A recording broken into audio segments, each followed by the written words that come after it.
কথা পড়বে আমরা ভ্যালিডেশন মেসেজ এখানে দিয়েছিলাম কিভাবে কাস্টম ভ্যালিডেশন মেসেজ তৈরি করা যায়। তো ডিফল্ট ভ্যালিডেশন মেসেজ যেগুলো আছে এগুলো আপনারা দেখবেন। তো কাস্টম কিভাবে করবেন, অ্যাকচুয়ালি এইভাবে করবেন, আপনাদের মতো করে আপনারা এইভাবে করবেন। তো ওকে ফাইন। তো এই পর্যায়ে আমরা দেখবো এখানে ক্লিক করার পর অ্যাকচুয়ালি সাবমিট করার পর এটা ডাটাবেজের মাঝে সেভ হবে আপনার ডাটাগুলো। এই ফাংশনালিটি আমরা কি করব এই পর্যায়ে তৈরি করব। ওকে ফাইন। তো এটা করার জন্য যেমন ধরুন এখানে আমরা করে দিয়েছি। তো খেয়াল করে দেখুন এখানে কিন্তু আমরা একটা মডেল লোড করে নিয়েছিলাম যে ডিএসলোড মডেল, স্টোরেন্ট মডেল। এই মডেলটা কিন্তু আমরা তৈরি করে নিই। আমরা কি করব এখন এই মডেলটা নিয়ে কাজ করব এবং মডেলটা তৈরি করব। ওকে। তো মডেল তৈরি করার আগে আমাদের এখানে যে কাজগুলো আছে এই কাজগুলো আমরা করে নেব। যেমন ধরুন আমরা এইখানে এই মডেলের মাঝে অ্যাকচুয়ালি যে মডেলটা আমরা তৈরি করব এখানে সাপোজ এই যে স্টোরেন্ট মডেল যেটা আছে যেটা আমরা তৈরি করব এইখানে আমরা কি করব যে ধরুন আমি এটাকে কপি করছি স্টোরেন্ট মডেলটাকে। আমার যদি এখানে এটা লাগছে না, যদি মডেলসের মাঝে যাই একটা ফাইল নিলাম, সাপোজ আমি কি করলাম এখানে দিলাম যে স্টুডেন্ট মডেল ডট পিএইচপি। ওকে। এই যে মডেল এখানে আমি তৈরি করে নিলাম যে স্টুডেন্ট মডেল থেকে এটা একটা পিএইচপি একটা ফাইল হবে, ফুল পিএইচপি ফাইল। আমি একটা পিএইচপি দিয়ে নিচ্ছি, স্টার্ট করে নিচ্ছি। তার ধরুন এটা হলো আপনি একটা ক্লাস নেবেন, অ্যাকচুয়ালি ক্লাস স্টুডেন্ট মডেল আপনি যেটা নিয়েছেন আপনি লিখবেন যে স্টুডেন্ট আন্ডারস্কোর মডেল। অ্যাকচুয়ালি আমি ক্যাপিটাল দিয়ে লিখি। ওকে। স্টুডেন্ট মডেল এটা এক্সটেন্ড করবে অ্যাকচুয়ালি সিআই মডেলকে, সিআই অর্থাৎ কোঅর্ডিনেটর মডেলকে। এটা হলো অ্যাকচুয়ালি কোর মডেল তাদের। ওকে। এগুলো মনে রাখবেন, প্রত্যেকটা মডেলে আপনার এক্সটেন্স করবে কাকে, সিআই মডেলকে এক্সটেন্স করবে। তো এইখানে আমরা আমাদের ফাইল ফোল্ডারগুলো অ্যাকচুয়ালি আমাদের যে মেথড আছে ডাটাবেস সংক্রান্ত যে মেথডগুলো আছে এখানে তৈরি করবো। ওকে। আর এখান থেকে কল করবো এগুলোকে, আমার মডেলের যে মেথডগুলো আছে এগুলো কল করে আমি কাজ করবো। ওকে ফাইন। তো এখানে যে কাজটি করবেন যেমন ধরুন এই যে আপনি স্টুডেন্ট মডেল আপনি এখানে নিয়েছেন, তাই না? এই স্টুডেন্ট মডেলের মাঝে আপনি কি করবেন একটা মেথড তৈরি করবেন। কোন মেথড তৈরি করবেন ওই মেথডটাকে এখানে কল করবেন। যেমন ধরুন আমি কল যেভাবে করতে হয় আপনি লিখবেন যে দিস, অলরেডি জানেন এগুলো, আমি এগুলো দেখিয়েছি আপনাদের যে দিস, তারপরে স্টুডেন্ট মডেল। ওকে। তো স্টুডেন্ট মডেল থেকে সাপোজ ধরুন আমি দিলাম যে save student. Okay. Save student. এই মেথডটাকে আপনি কি করছেন কল করছেন। আর এই মেথডটা আপনি কি করবেন, মেথডটা কিন্তু আপনি তৈরি করে নেবেন এখানে, অ্যাকচুয়ালি এখানে তৈরি করে নেবেন। ওকে। তো এখানে আপনি কি করবেন, এখানে আপনি ডাটা পাস করবেন। কোন ডাটা পাস করবেন, এই যে এখানে যেগুলো দিয়ে রেখেছেন অথবা এই যে ভেরিয়েবলগুলো পাস করলে আলাদা আলাদাভাবে পাস করতে হবে। আমি জাস্ট কি করছি এর এটাকে পাস করে দিচ্ছি। ওকে। তো এর এটাকে পাস করে দিলাম, পাস করে দেওয়ার পর ধরুন আমি কি করছি এটাকে কপি করছি। তো এটাকে ধরুন আমি কপি করছি, কপি করে আমার এই যে স্টুডেন্ট মডেল আছে এখানে একটা মেথড তৈরি করলাম যে পাবলিক ফাংশন সেভ স্টুডেন্ট। ওকে। ডাটা। ওকে ফাইন। তো এইখানে যে কাজটি করবেন এখানে জাস্ট আপনি একটা কোডের মাধ্যমে সবকিছু একটা লাইন কোড লিখে আপনি ডাটাবেজের মাঝে এগুলো সেভ করে ফেলতে পারবেন। এটাই হলো আপনার অ্যাকচুয়ালি ডাইনামিক যে ফ্রেমওয়ার্কগুলো আছে, ফ্রেমওয়ার্কগুলোর জাদু, অ্যাকচুয়ালি ম্যাজিক। ওকে। অর্থাৎ করে নিয়েছে এগুলো ডেভেলপার। ওকে। দিস ডিবি আপনি লিখবেন যে ইনসার্ট দুটা প্যারামিটার হবে।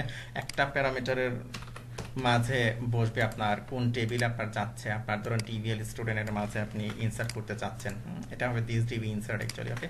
টিভিএল স্টুডেন্ট কি ইনসার্ট করতে চাচ্ছেন এই যে এগুলো সব কিছু আপনি ইনসার্ট করে দিলেন, এটা ব্যাস আপনার ডাটা ইনসার্ট হয়ে গেল। এখন ইনসার্ট হওয়ার পর আপনি কি করবেন একটা মেসেজ শো করবেন। তো মেসেজটা কিভাবে শো করবেন অলরেডি জানেন, এগুলো কিন্তু আমি আপনাদেরকে দেখিয়েছি। যে ধরুন ফুল এটাকে কপি করছি, কপি করার পর ধরুন এখানে কালারটা আমি গ্রিন করে দিলাম। ওকে।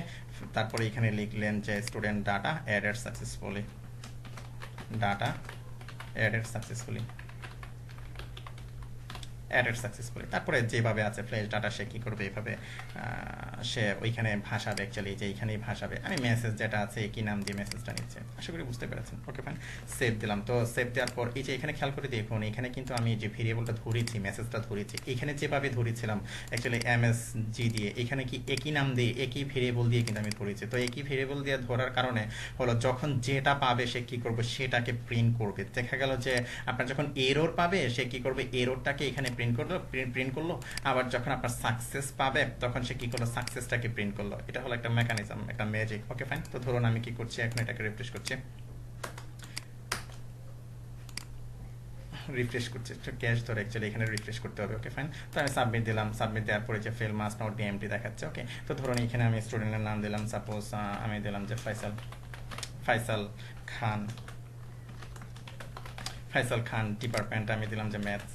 ওকে, তো রোল নাম্বার সাপোজ আমি দিলাম যে 01, রেজিস্ট্রেশন নাম্বার 01, এগুলো অ্যাকচুয়ালি ইউনিক থাকে, যার কারণে আমরা ইউনিক করছি না। আমি কি করলাম, সাবমিট করলাম, ডাটা এডেড সাকসেসফুলি, আমার ডাটা কি এড হয়ে গেছে। এখন এড হয়েছে কিনা আমি কোথায় করবো, এই যে স্ট্রাকচারে গেলাম, ব্রাউজারে গেলাম, খেয়াল করে দেখুন এখানে এই যে ফয়সাল খান ম্যাথস রোল 1 রেজিস্ট্রেশন 1 চলে আসছে। তো ধরুন আমি আরও কিছু ডাটা এখানে অ্যাড করবো, তো ধরুন এটাকে আমি রিফ্রেশ করে নিচ্ছি, এখানে যাবে না অ্যাকচুয়ালি, এমটি আমরা চেক করে নিয়েছি, তো রিফ্রেশ করে নিলাম। অ্যাকচুয়ালি এখানে রিফ্রেশ করলে এটা ক্যাশটা চলে যায়। ওকে, তো আমি দিলাম যে মোহাম্মদ কাউসার, ডিপার্টমেন্ট আমি দিলাম সাপোজ ম্যাথস। ওকে, ম্যাথস দিলাম, রোল নাম্বার দিলাম সাপোজ 2, তারপরে ধরুন রেজিস্ট্রেশন নাম্বার দিলাম আমি 2, তারপর আমি কি করলাম, সাবমিট করলাম। তো সাবমিট করার পর ধরুন আমি যদি যাই এখানে, এই যে চলে আসছে। ধরুন আমরা আরও কিছু ডাটা এখানে অ্যাড করে নিই। তো ধরুন এখানে আমি দিলাম যে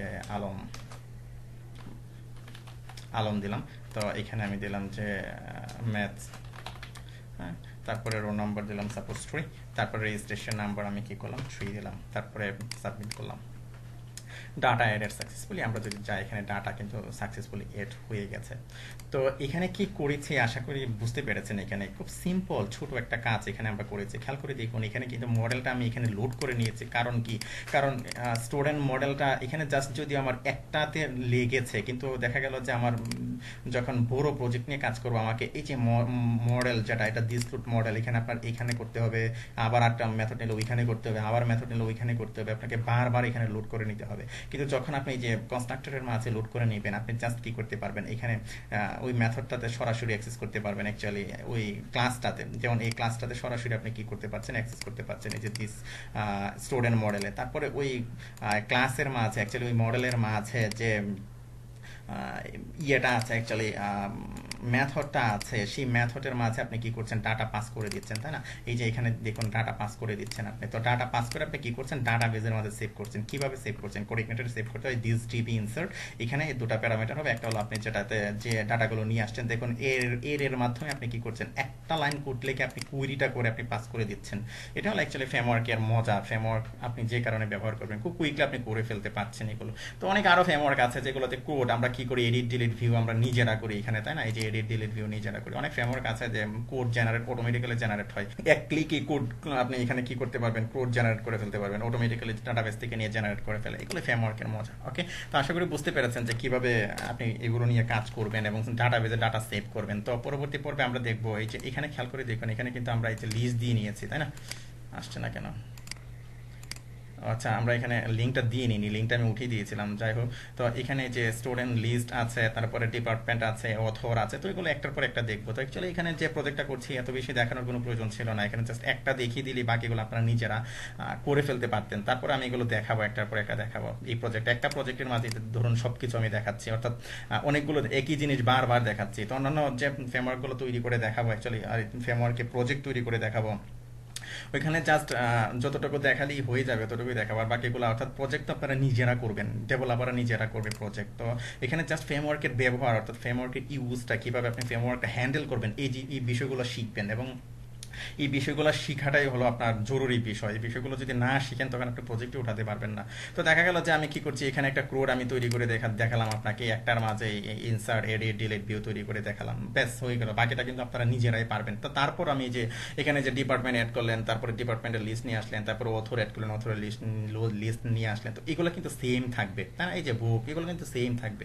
তো দেখা গেল যে একটা দেখালেই হয়ে যায়। তো যেহেতু আমি একটা প্রজেক্ট করে দেখাচ্ছি আপনাদেরকে, তো এই প্রজেক্টের মাঝে সবগুলো করেই আমি আপনাদেরকে দেখাবো, সমস্যা নেই। ওকে ফাইন। তো অন্যান্য ফ্রেমওয়ার্কগুলোতে বেশ ছোট প্রজেক্ট দেখাবো। অ্যাকচুয়ালি এত বড় এগুলো বারবার এই জিনিস আনার দরকার নেই, যেহেতু এগুলো আগে আমি আপনাদেরকে বলে নিচ্ছি, এত বড় করার দরকার নেই। কারণ যেহেতু এটা টিউটোরিয়াল পারপাস অর্থাৎ ট্রেনিং পারপাসে হচ্ছে, আপনারা শিখছেন শিখার পারপাসে, যেহেতু বড় প্রজেক্ট দেখানো হচ্ছে না, এখানে জাস্ট ফ্রেমওয়ার্ক দেখানো হচ্ছে। সুতরাং আমরা শুধু ফ্রেমওয়ার্কটা শিখবো। আর প্রজেক্ট শেখার জন্য অ্যাকচুয়ালি আমরা কি করি, আমরা কিন্তু প্রজেক্ট শিখছি, তাই না। এই যে আমরা বেশ বড় প্রজেক্ট আমরা হ্যান্ডেল করছি এখানে, ট্রেনিং অন মেগা প্রজেক্ট। তো এখানে যে প্রজেক্টটা চলছে, যে স্কুল ম্যানেজমেন্ট সিস্টেম, বেশ বড় একটা প্রজেক্ট। এই যে এখানে ভিডিওতে ওভারভিউ দেখলে আপনারা বুঝতে পারবেন যে কত বড় প্রজেক্ট। তো এখানে এক এক সময় এক একটা ফ্রেমওয়ার্ক আসবে যেগুলো আমরা প্রোভাইড করে থাকি, যে প্রজেক্টগুলো যেগুলো অ্যাডভান্স লার্নার্সদের জন্য বেশ বড় বড় প্রজেক্ট, যখন আপনি দুই একটা দেখবেন আপনার কনফিডেন্স অনেক বেড়ে যাবে। তো এরকম বেশ কিছু প্রজেক্ট যখন আপনি দেখবেন, তখন দেখবেন যে আপনার আত্মবিশ্বাস অনেক বেড়ে যাবে, কারণ এক একটা প্রজেক্টের মাঝে অনেক ফাংশনালিটি থাকে, বেশ বড় বড় প্রজেক্ট এগুলো। স্টুডেন্ট মানে এখানে অ্যাকচুয়ালি আপনার এডুকেশন বা কলেজ ম্যানেজমেন্ট সিস্টেম বেশ বড় একটা প্রজেক্ট। ওকে, তো এই ধরনের প্রজেক্ট যখন দেখবেন, তখন অথবা আপনারা নিজেরাই করবেন এই ধরনের প্রজেক্ট। দেখা গেল যে যারা জুনিয়র থাকে বা ছোট থাকে বা যারা প্রথম শিখে, অনেক মেকানিজম তাদের মাথায় খেলে না, তো সিনিয়ররা একবার দেখাই দিন তো সিনিয়ররা একবার দেখিয়ে দিলেই তখন এগুলো তারা শিখে যায়। তো বিষয়টা হলো এরকম, আপনি যখন সিনিয়রদের কাছ থেকে একবার দেখে নেবেন এই বিষয়টি, বারবার আপনাদের প্রজেক্টে আপনারা কি করবেন, ইমপ্লিমেন্ট করবেন। তো ওকে, ফাইন, ধন্যবাদ।